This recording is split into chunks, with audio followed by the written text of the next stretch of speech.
मधु सुबह उठी तो घर में एक अजीब सा सन्नाटा पसरा था। पिंकी अभी सोई हुई थी। मधु ने पिंकी को देखा और सोचने लगी कि अब से उसकी ज़िंदगी का सिर्फ एक ही मकसद होगा, पिंकी के भविष्य को अच्छा बनाना। उसकी ज़िंदगी तो वो लोगों के घर में काम करके बिता लेगी, लेकिन उसकी इस नौकरानी की ज़िंदगी को अपनी बेटी की ज़िंदगी पर कभी हावी नहीं होने देगी। मधु नहा धोकर तैयार हो गई और पिंकी को भी उठा के तैयार किया। तभी नीलू ताई ने दरवाजे पर दस्तक दी। मधु, अंदर से आवाज़ लाई। कौन है? नीलू ताई। अरे मधु, मैं नीलू ताई। मधु, अच्छा ताई, आती हूँ। दरवाज़ा खोलते ही नीलू ताई ने मुझे ऊपर से नीचे तक देखा और बोली, नीलू ताई। मधु, तू कहीं जा रही है क्या? मधु, हाँ ताई, कहाँ पे जा रही थी? आप आ गई? आप गई नहीं? नीलू ताई, बस जा रही थी, सोचा कि तूने कुछ बनाया होगा या नहीं, तेरे लिए नाश्ता लिया है। मधु मधु ने कृतज्ञता के साथ कहा, नीलू ताई, आप बिल्कुल मेरी माँ की तरह मेरा कितना ख्याल रखती है। नीलू ताई, अच्छा अब चल, ज़्यादा वो क्या बोलते हैं अंग्रेजी में, हाँ हाँ, वो छोकरी लोग बोलते हैं ना, ज़्यादा सेंटीमेंटल। मधु हंसते हुए, ताई आप भी ना एकदम मस्त मोल हो। नीलू ताई, अब क्या करें मधु, जैसा भी खुश रहने का और दूसरों को भी खुश रखने का, यही जिंदगी है। अच्छा चल, जल्दी से कुछ खा ले और फिर साथ ही चलते हैं। फिर मधु और नीलू ताई दोनों काम पर चली गई। मधु दीपा के घर पहुंचकर डोरबेल बजाई। दीपा मैम ने दरवाज़ा खोला। दीपा, अरे मधु, तुम यहाँ? सब ठीक तो है ना? कुछ ज़रूरी था क्या? तो फ़ोन पर बता देती, आने की क्या ज़रूरत थी, अभी कल ही तो मैंने बोला था। मधु, मैम साहब, मैं काम के लिए आई हूँ, मुझे छुट्टी नहीं चाहिए। दीपा, अच्छा अंदर आओ। क्या बात है मधु, अभी कल ही तो तुम्हारे पति की, और तुम आज कहाँ पर आ गई? अगर तुम ये सोच रही हो कि मैं किसी और को रख लूँगी तो ऐसा नहीं है। नहीं मैम साहब, बात वो नहीं है, बस उस घर में अब रहने का दिल नहीं कर रहा है, तो सोचा कि काम पर ही आ जाऊँ। दीपा, वो ऐसी बात है तो फिर ठीक है, वरना इतनी जल्दी मैं तो घबरा ही गई थी। और फिर मधु अपने काम में लगे और इस तरह कई महीने बीत गए। उसकी पिंकी का मेम साहब ने स्कूल में दाखिला करा दिया और मधु की ज़िंदगी बेहतर चल रही थी। पिंकी भी बहुत होशियार थी, अपनी माँ की सारी बातें मानती और स्कूल से आने के बाद मधु के साथ रहती। प्रिंस तो उसके साथ जब फ्री होता खेल लेता। एक रोज जब वो काम पर गई तो दीपा मैम ने बताया कि उसके वहाँ उसकी चचेरी बहन नैना आने वाली है और वो कुछ रोज़ यही रहेगी, इसीलिए ऊपर का एक रूम साफ कर दो। मधु ने ऊपर का कमरा साफ करने के लिए जब दीपा के कमरे में गई तो कहा, मैम साहब, पिंकी को स्कूल से लेकर आती हूँ और फिर खाना बनाती हूँ, आप बता दीजिएगा खाने में क्या बनेगा, मैं बाज़ार से सब्जियाँ लेती आऊँगी। दीपा, नहीं मधु, मैं नैना को लेने जा रही हूँ तो पिंकी को भी ले लूँगी, तब तक तुम नैना के लिए मटर पनीर और खीर बना लेना, वो उसे बहुत पसंद है। मधु, जी मैम साहब। इतना कहकर मधु किचन में चले गए और सोचने लगे कि यहाँ उसे कितना सम्मान मिलता है, आखिर वो तो एक मामूली सी नौकरानी है और मेरी बेटी पिंकी भी तो नौकरानी की नहीं, जब मैं ही ऐसा सोचूंगी तो भला लोग तो कहेंगे ना, नहीं, मैं सिर्फ काम करती हूँ, मेरी बेटी तो सिर्फ मेरी बेटी है। और उधर नैना को लेने से पहले दीपा पिंकी के स्कूल गई। दीपा, पिंकी चलो कार में बैठो। पिंकी, दीपा आंटी, माँ क्यों नहीं आई? दीपा, बेटा, मुझे इसी रास्ते में जाना था, इसीलिए मैंने आपकी माँ को मना कर दिया, आप हमारे साथ चले। और फिर दीपा ने पिंकी को अपने साथ बिठाकर नैना को लेने चली गई। नैना दीपा की चचेरी बहन थी, लेकिन दीपा की उससे बहुत बनती थी, बिल्कुल ही सगी बहनों की तरह। आज वो कुछ दिनों के लिए दीपा के पास रहने आई थी। दीपा, नैना ने उसे देखते ही आवाज़ दी। दीपा, वो नैना, दोनों ने एक दूसरे को गले लगाया। और फिर दीपा, वाओ नैना, तुम तो बहुत ज़्यादा सुंदर लग रही हो। क्या बात है? नैना, हाँ दीपा, आजकल मैं बहुत ज़्यादा अपनी हेल्थ पर ध्यान दे रही हूँ, बीच में तो थोड़ी मोटी भी हो गई थी, राजीव जी ने इतना टोका कि मैंने दिल पे ही ले लिया और अब तो मैं फुल डाइट फॉलो करती हूँ। नैना, दीपा, लेकिन तू मोटी हो गई है थोड़ी, क्या बात है, वर्कआउट नहीं करी है क्या? दीपा मुँह बनाते हो, क्या मतलब है तेरा? मैं और मोटी, चल झूठी। नैना, और जीजा जी और मेरा प्रिंस कैसा है? दीपा: हाँ, दिवाकर भी अच्छे हैं। 2 रोज से वो पुणे गए हैं और प्रिंस भी कोचिंग गया है। बड़ा हो गया है, उसकी देखभाल भी मेरी मेड मधु ने बहुत अच्छे से किया है। दीपा: अच्छा अच्छा, चल सारी बातें यहीं कर लेगी क्या? नैना: हाँ दीपा चलो। कार में बैठते हुए नैना की नज़र पीछे की सीट पर बैठी पिंकी पर पड़ी। दीपा: ये कौन है? दीपा: वो नैना, ये मेरी मेड की बेटी पिंकी है। तुम्हें लेना था तो मैंने इसी भी स्कूल से पिकअप कर लिया। नैना: फू, अच्छा। और फिर दीपा और नैना ढेरों बातें करते हुए घर आ गए। डोरबेल बजाई ही मधु ने दरवाज़ा खोला। दीपा: मधु, ये मेरी बहन नैना है, इसका सामान अंदर रख दो। मधु: जी मैम साहब। नैना: तुम जाके फ्रेश हो जाओ, फिर साथ ही खाना खाते हैं। नैना: ओके, मैं भी आती हूँ।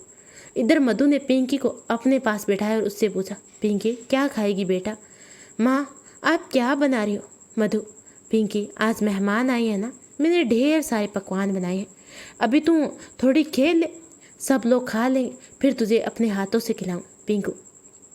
पिंकी: ठीक है माँ। तभी दीपा ने आवाज़ दी: मधु, जल्दी से खाना बना दो। मधु: जी मैम साहब, लगाती हूँ। मधु ने डाइनिंग टेबल पर खाना सजा दिया और दीपा मैम साहब ने मधु से कहा: जाओ मधु, नैना को बुला लाओ। मधु: जी अभी लाती हूँ। मधु नैना के कमरे में गई तो नैना किसी से बात कर रही थी। उसकी बातें सुनकर मधु को बड़ा दुख हुआ। नैना कह रही थी: अरे दीपा को तो समाज सेवा का ऐसा नशा चढ़ा रहता है कि वो अपनी नौकरानी की बेटी को खुद स्कूल लेने चली जाती है और नौकरानी पर कोई भी दबाव नहीं है। भला इन छोटे लोगों को इतना भी सिर चढ़ाना ठीक नहीं है। पूरा घर ही हवाले कर दो। खैर अभी तो मैं आई हूँ, दीपा को समझाऊंगी। अच्छा राजेव, मैं फ़ोन रखती हूँ, बाद में बात करते हैं। इतना सब कहने के बाद नैना ने जैसे ही फ़ोन रखा, मधु उल्टे पाँव वापस किचन में आ गई और सोचने लगी, क्या यही उसकी औकात है? सही तो है, आखिर लोगों के घर में काम करने वाले छोटे ही तो होते हैं। तभी दीपा ने आवाज़ दी: मधु, कहाँ हो? मधु ने अपने आंचल से अपने आंसू को पोंछा और साफ करते हुए बाहर आकर सबको खाना सर्व करने लगी। दीपा: नैना, मैंने तुम्हारी पसंद के खास मटर पनीर बनवाए हैं, खा के बताना कि हमारी मधु बहुत ही अच्छा खाना बनाती है। नैना: अच्छा हाँ, पर थोड़ा ही देना, तुम्हें तो पता है ना मैं आजकल डाइटिंग पर हूँ। दीपा हंसते हुए: हाँ ठीक है, पर एक दिन से कुछ नहीं होगा, खा ले। दीपा: मधु तुम भी जाके खाना खा लो और पिंकी को भी खिला देना, आज तो उसकी फेवरेट खीर बनी है। ये सुनकर ऐसा लगा कि नैना को ये बात बुरी लगी। मधु: मैम साहब आप लोग पहले खा ले, मैं टेबल साफ करके फिर खा लूँगी। खाना खाकर नैना अपने रूम में चली गई और दीपा मैम साहब प्रिंस को कोचिंग से लेने गई। मधु ने बर्तन समेटे और फिर पिंकी को खाना खिलाकर और थोड़ी देर पिंकी के साथ खेलने में लगी रही। लेकिन नैना के कहे हुए शब्द उसके कानों में गूंज रहे थे: नौकरानी की बेटी, नौकरानी की बेटी। मधु जब उस रात घर आई तो बड़ी बेचैन थी। किसी भी काम में मन नहीं लग रहा था। उसने पिंकी को देखा तो वो बेखबर हो रही थी। उसने मासूम से चेहरे को देखकर मधु यही सोच रही थी कि पिंकी और प्रिंस में क्या फ़र्क है। सिर्फ यही कि उसकी माँ किसी ऑफिस में नौकरी नहीं करती है और किसी के घर में, इसी वजह से मेरी बेटी नौकरानी की बेटी कहलाई। ये कैसा दोहरा मापदंड है इस समाज का जो कभी मिट नहीं सकता। इन्हीं सोचों में गुम मधु न जाने कब सो गई। सुबह आँख खुली तो जल्दी से उसने खुद को और पिंकी को तैयार किया और पिंकी को स्कूल छोड़ने के बाद वो दीपा मैडम के घर पहुंची तो आज दरवाज़ा प्रिंस बाबा ने खोला। दरवाज़ा खोलते प्रिंस बाबा उससे लिपट गया और बोला: प्रिंस, मधु आंटी आप मेरे लिए मेरा फेवरेट चॉकलेट शेक बना दे, मैं कब से आपका इंतज़ार कर रहा हूँ, जल्दी बना दो ना। मधु: अच्छा प्रिंस बाबा, अभी बनाती हूँ। आज आप स्कूल नहीं गए, आपकी तबीयत तो ठीक है? तभी नैना मैडम वहाँ आ गई और मुझे देखकर अजीब सा मुँह बना लिया। नैना: प्रिंस तुम यहाँ क्या कर रहे हो? जाओ अपने कमरे में जाकर कह लो। प्रिंस: माँ से मैं तो मधु आंटी से चॉकलेट शेक बनवाने आया था, आप भी पियोगे? बहुत यमी बनाती है मधु आंटी। नैना: मुझे नहीं पीना। मैं जाने लगी तो नैना मैडम ने मुझे बोला। नैना ने कहा: ए सुनो, मेरे लिए एक ब्लैक कॉफ़ी बनाकर मेरे कमरे में ले आना। मधु: जी अभी लाती हूँ। मधु कॉफ़ी लेकर जब नैना के कमरे में गए तो नैना फ़ोन पर किसी से उसकी बात कह रही थी। नैना: पता नहीं, मुझे तो ये नौकरानी मधु बड़ी तेज लगती है। तो पूरा घर जैसे उस पर फिदा हो। प्रिंस तो उसके आगे पीछे ही घूमता रहता। बताओ जरा, अरे नौकरों को नौकरों की तरह ट्रीट करना चाहिए, वरना ये अपनी औकात से बाहर चले जाते हैं। अभी तक मेरी कॉफ़ी लेकर आई नहीं। ये दीपा ने भी उसे ज़्यादा सर पर चढ़ा रखा है। आज बात करती हूँ। अच्छा चलो, मैं फिर बाद में बात करूँगी। देखूँ तो ज़रा महारानी ने अभी तक कॉफ़ी बनाई है कि नहीं। इतना कहकर नैना जैसे ही मुड़ी तो देखा कि मधु कॉफ़ी लेकर खड़ी थी। नैना, इतनी देर लगाती है कॉफ़ी लाने में? मधु, नहीं मैं लेकर आई तो आप फ़ोन पर बात कर रही थी। नैना, क्या तुम हमारी बातें सुन रही थी छुप के? मधु, नहीं मैम साहब, ऐसा कुछ नहीं है, मैं तो। नैना गुस्से में चिल्लाते हुए, शट अप! अब मुझसे जबान लड़ाती हो। नहीं चाहिए मुझे तुम्हारी कॉफ़ी।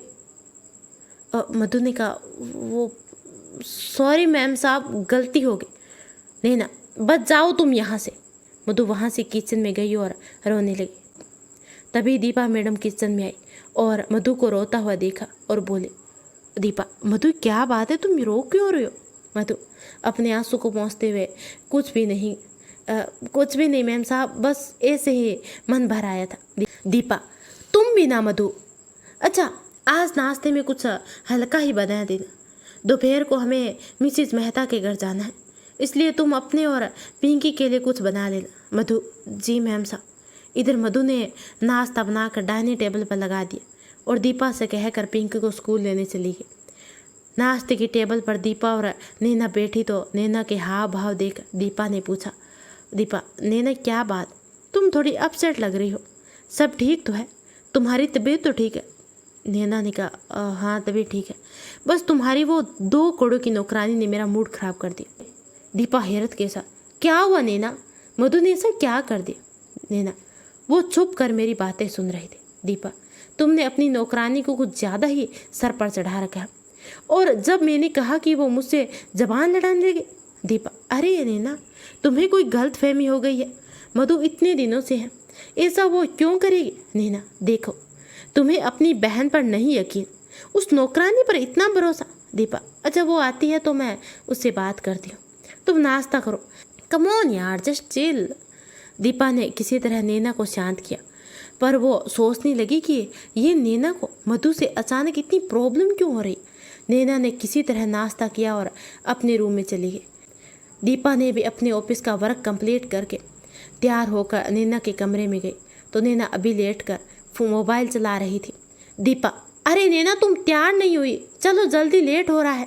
नैना, मेरा मूड नहीं है जाने का। दीपा, ये क्या बात है, मिसेज मेहता ने तुम्हारे लिए लंच का इंतजाम किया है और तुम ही नहीं जाओगे तो उन्हें बुरा फील होगा, चलो उठो। नैना, अच्छा बाबा चलती हूँ। और फिर नैना, दीपा और प्रिंस लंच के लिए मिसेज मेहता के यहाँ चले गए। इधर मधु पिंकी को लेकर स्कूल से आ चुकी थी, अपने लिए खाना बनाने लगी। तभी पिंकी ने पूछा, पिंकी, माँ सब लोग कहाँ हैं? मधु, बेटा सब लोग दावत में गए। पिंकी, कुछ देर बाद, माँ मुझे भी दावत में जाना है, तुम तो मुझे लेकर कहीं नहीं जाते, हम कब दावत में चलेंगे, बोलो ना माँ। मधु हंसते हुए, अरे पगली, जब हमें कोई बुलाएगा तभी तो जाएंगे। पिंकी, हमें कोई क्यों नहीं बुलाता है? मधु, बहुत स्वाद करने लगे, चल खाना खा ले। शाम को जब दीपा मैम आई तो उन्होंने मधु को अपने कमरे में बुलाया। मधु, मैम साहब आपने मुझे बुलाया, कोई काम था क्या? दीपा, मधु तुम नैना के कमरे में क्या करने गई थी? मधु, मैम साहब नैना मैम ने ही मुझे कॉफ़ी देने के लिए बोला था, पर जब मैं गई थी तो किसी से बात कर रही थी, उन्होंने मुझे जैसे ही देखा था वो गुस्सा हो गई और कॉफ़ी वापस लौटा दी। मैं उनकी बातें क्यों सुनूंगी, मैं तो। दीपा, देखो मधु, नैना कुछ ही दिन यहाँ रहेगी फिर चली जाएगी, तो तुम थोड़ा ख्याल रखा करो, उसकी बातों का बुरा मत मानना। मधु, जी मैम साहब। दीपा, अच्छा तुम खाना बनाकर जल्दी चली जाना। मधु, जी ठीक है। मधु ने जल्दी से रात का खाना बनाया और वापस घर चली गई। दूसरी रोज जब वो काम पर गई तो उस दिन संडे था, आज पिंकी भी साथ ही थी। मधु अपने काम में लग गई थी। तभी प्रिंस ने आकर पिंकी से कहा, प्रिंस, पिंकी चलो मेरे कमरे में खेलते हैं। और पिंकी को लेकर प्रिंस अपने कमरे में चला गया। दोनों साथ में खेल रहे थे कि प्रिंस ने अपनी एक सॉफ्ट टॉय पिंकी को दे दी। पिंकी तुम मेरे इस एलिफेंट से खेलो, मैं अभी आता हूँ। थोड़ी देर बाद कमरे में नैना गई। नैना, ए लड़के, तुम प्रिंस के कमरे में क्या कर रही हो?